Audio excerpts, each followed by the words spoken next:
Gusto other ko yung gown. contestants answering their Iba-iba. questions, you will have only 30 seconds to answer this final question. Si Gana I will ask magaling. it twice. The question is, Tinik dyan si Gana. scammers are an online threat, a form of warfare often tied to human trafficking that has global consequences. Countries such as South Korea and USA have launched severe crackdowns. What penalties do you think could help dismantle these operations?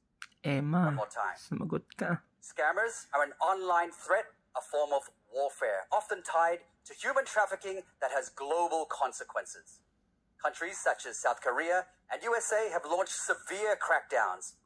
What penalties do you think could help dismantle these operations? Miss Grand Ghana. Palaban to si Gana eh. Nangangain to ng mikropono din. Pokraw, magpupokraw pa siguro to.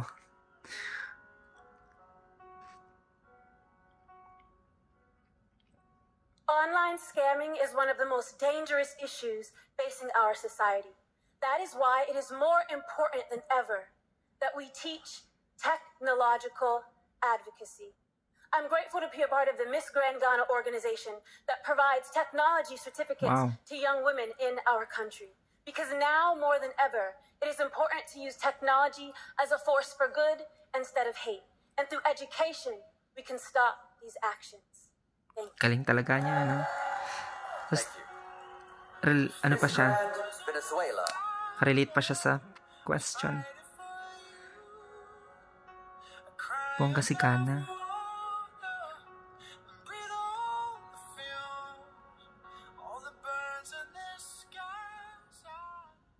Every day, we wake up, we work for our dreams, for us and for the people we love.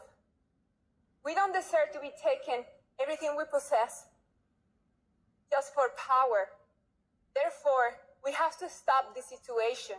Remember, the legacy we leave depends on the action that we take today.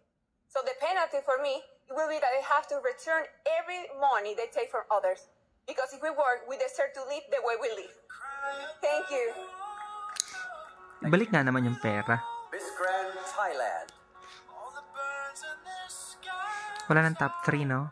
Wala na. Unless kung draw ang laban. Charing.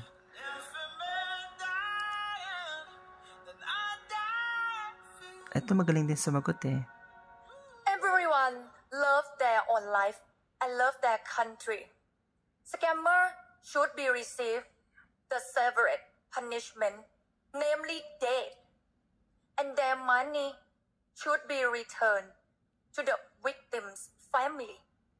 Our world would be a better place without people like you, scammers. Thank you. ขอบคุณค่ะ Straight to the point. I love it. Gusto ko yun. Wala nang pakeme-keme. Niyu ka na eh. Parang ako ata yung Niyu. Bongga sa Thailand. Congratulations ni Philippines. Scammers is a big problem that the society actually we're living. As your next Miss Grand International, I will put more hard work to avoid these problems. Providing mental health support and programs, I would like to help people and recover from trauma. Thank you. Wow. You are the solution pala. Thank you. Miss Grand Philippines. Ang iikli ng sagot sa Emma kaya. Magpipreach kaya sa Emma?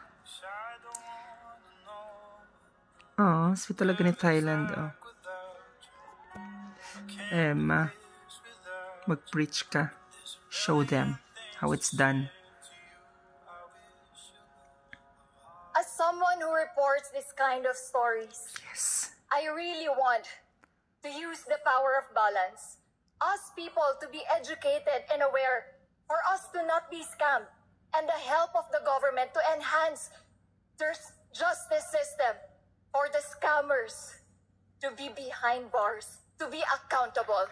Because one day, I hope that we will live in a peaceful world where no one should deceive just to survive. Ang bilis din ng sagot. May oras. Bongga, Emma. These Ganda are mo the dyan. answers from our top 5 finalists.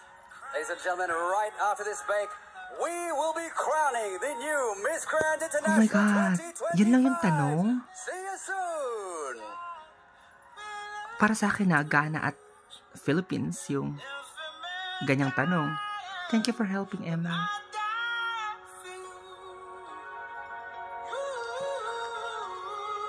Emma and Philippines, Anas. Yung sumagot for me ha. Ikaw, comment down. Kung at this moment, right in this moment, sino yung feel mong top 2.